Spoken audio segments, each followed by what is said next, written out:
Ladies and gentlemen, hey, hi, how you doing? Welcome back to the channel. Thank you so much for stopping by. It is official, Call of Duty Vanguard is here. We've got a new year of Call of Duty to experience.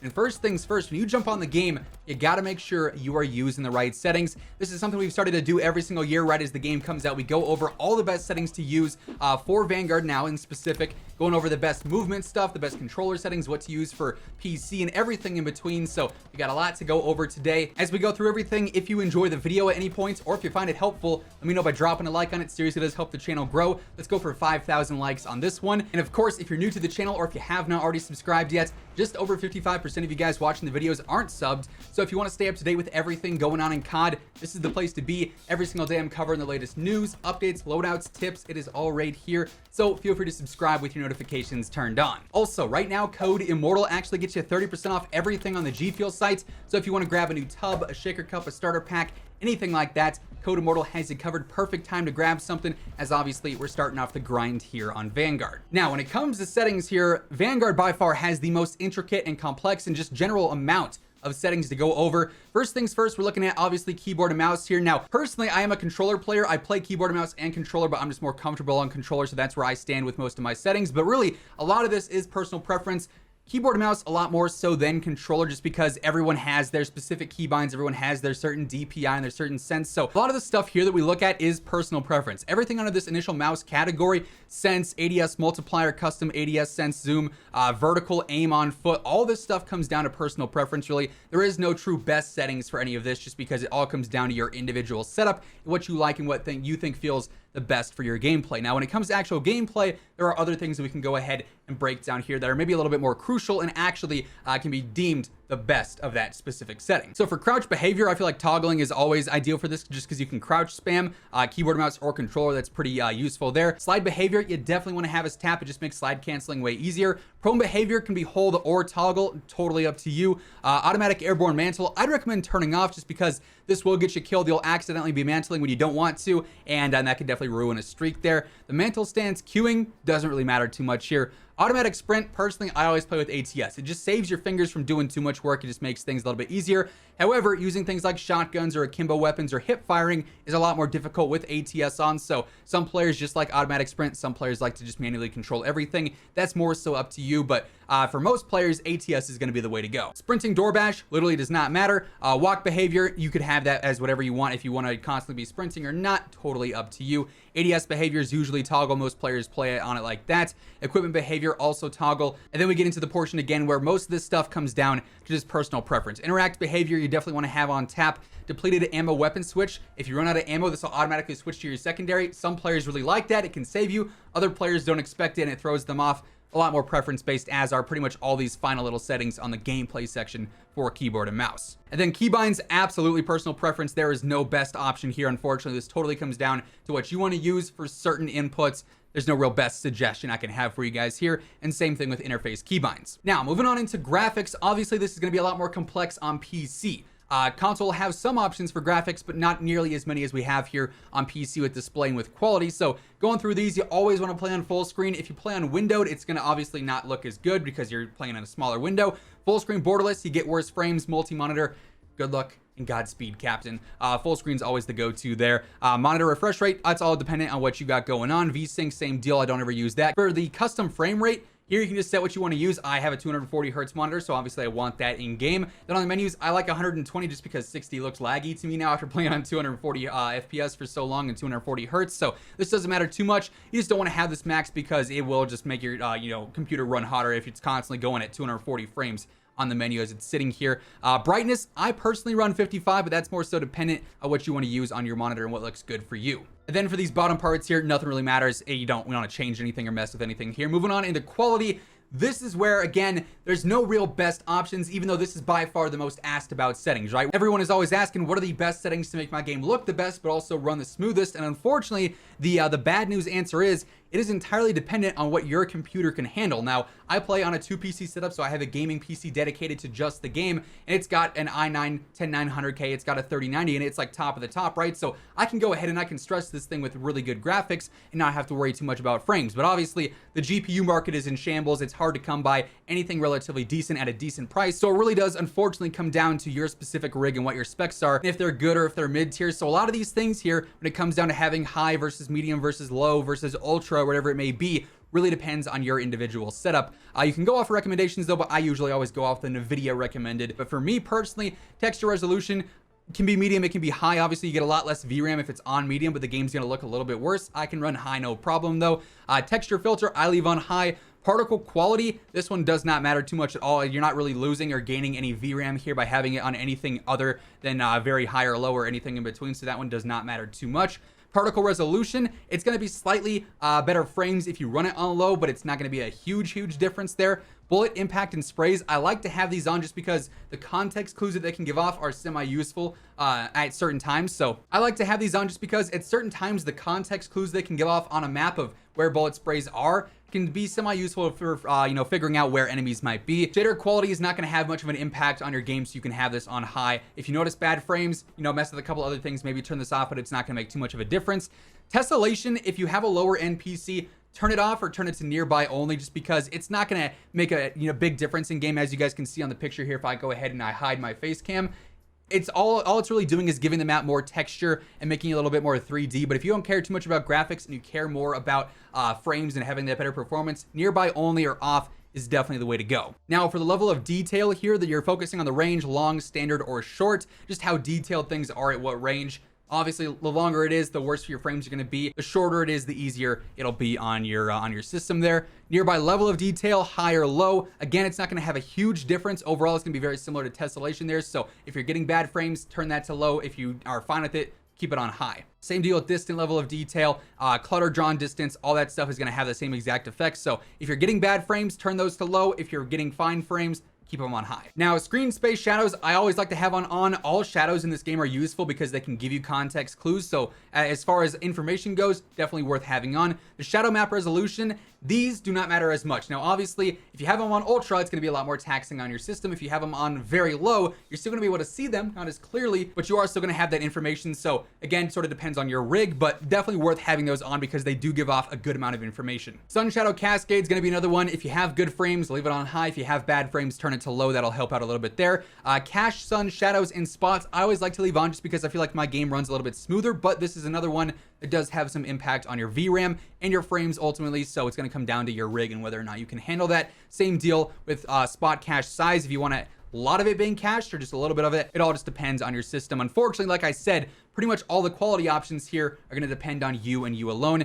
Now, DLSS, in Warzone, it's not super ideal. In Modern Warfare, it's not super ideal. Even in Cold War, I'm not a big fan of it just because it makes things look strange. Yes, you do get some better frames in some cases, but is it worth it? That's the question. And that, again, is an entirely individual answer. Some players will happily take that quality loss if it gets their game to run at, above 144 frames or whatever the case may be. So I don't use this, but I do know plenty of people that do. Really comes down to your specs and if you can truly take advantage of it. Now, the fidelity stuff, I leave on off. It's not really applicable to me. Anti-aliasing, I have on T2X. That's sort of dependent on what you got going on, though, with your system.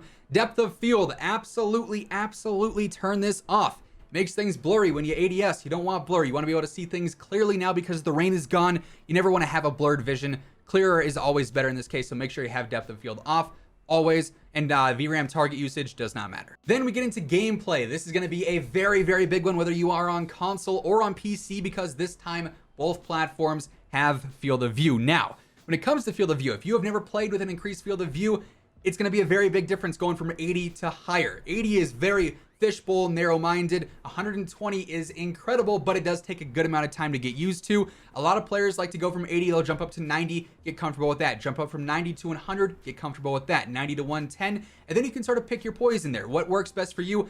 I like 120 because I'm familiar with it and I'm used to it, and I like the way it makes gameplay look. Other players like 110 because it just seems like it's more comfortable for them.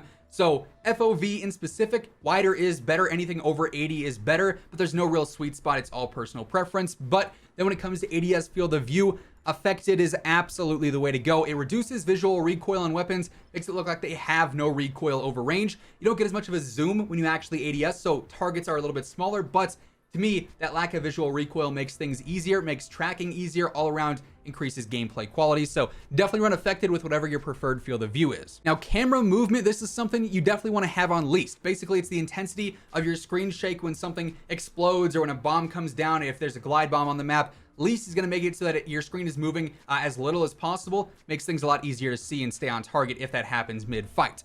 Another two that you absolutely want to change: world motion blur, weapon motion blur. Never have these on. Sure, they look cinematic, they look pretty, they look nice. They are not going to help you, though, spotting those players at a distance that are in a heady behind a couple of bushes or in a dark window.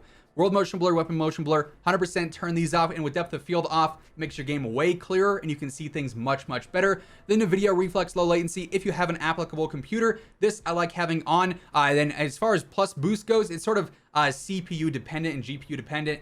On for me just works fine. Now, when it comes to audio here, a lot of the mixes, so let's go down to this. The mixes that we have so far on the build that I'm playing, home theater, TV speaker, headphones, or night mode, what you think sounds the best is going to be definitely individual, depends on your headset. I use DT990 Pros. Home theater to me sounds really, really good. If you're playing on speakers, obviously you probably want something else. If you're playing with like earbuds or something, you probably want something else. So that is more individual based, but the actual volumes of things, not so much. There are some best settings here. Master volume, you can have on whatever you want it to be, whatever's loud enough for you or quiet enough for you.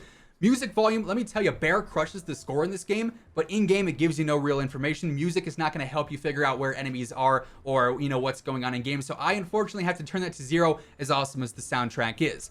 Dialogue volume is pretty useful because you can use audio cues from your character chatter to, you know, hear certain things. Obviously, if there's something being called in on the enemy team, if there's a bombing run being called in, dialogue volume is going to let you know that that's coming in. If there's dogs, things like that you need to know, so it's worth having your dialogue somewhat high just so you can pick it up and you know, differentiate that from just game volume and everything, and make sure you get those comms in clear. Then sound effects is obviously going to be the core of everything. You want to make sure sound effects are turned up, and hit marker volume, that's all dependent on whatever you want it to be. Now, for the hit marker sounds, classic just sounds better to me. That doesn't matter too much. There's no real best option there. Killstreak music, if you want it on, you could have it on.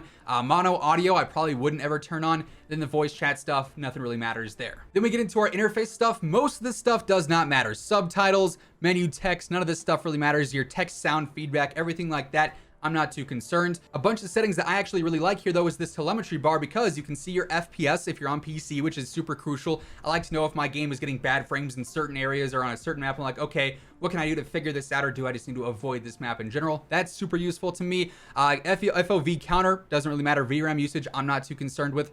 Latency, absolutely. I think you can turn this on console as well, which is super convenient. I want to know what my ping is to that server to know if it's me lagging, if it's the server lagging, whatever it may be. Server latency is a big one, as is packet loss. Again, it lets you know if the server is lagging or if it's your internet just, you know, going down the toilet, whatever it may be. GPU temp, processing time, clock, CPU stuff, I'm not too concerned about, so I don't care too much about that stuff. You can have it on if you want to. Really, the main ones here, though, are the FPS counter, server latency, and the packet loss. And then we get down into our HUD elements, and there's really just some main ones you want to focus on here. Minimap shape, always put it on square. Please, please, please do not use the circle minimap. You get more information out of square. It is as simple as that. It shows you a larger area and you get more information on the map based off of that. Circle, you're just limiting yourself for no real reason. The minimap rotation I like to have on because I think it makes callouts easier for your teammates, and it's easier to differentiate where you need to be going, where enemies are, where teammates are. The rotation just makes things simpler there. As far as crosshair bobbing goes, I'm also turning this off. I just think it makes it easier to, again, stay on target. If your screen is shaking and your crosshairs are going all over the place, you got to work more to stay on target.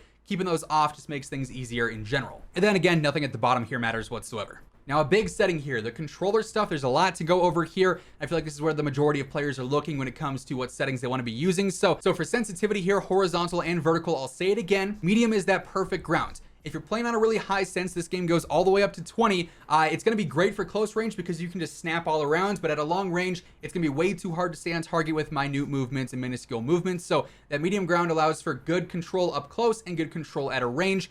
I never see a reason to go anywhere other than the middle ground unless you're just a demon player and you love to play on a high sense. So for me, 9 and 8 is my go-to. I do offset it because vertical sense with recoil, I feel like it's easier to control on a slightly lower sense. So I do always stagger that by 1. Sometimes I'll play on 10-9, 9-8, 11-10, Sort of depends on how I'm feeling. You also can control your sense on ground vehicles, air vehicles. I didn't ever get a chance to mess with this, but it's turned down as is. Then ADS sense multiplier. This is also something I would recommend changing. One is going to be the exact same as your sense here, 9.8, whatever it may be. But for me, to be more accurate, I always like turning this down just a little bit.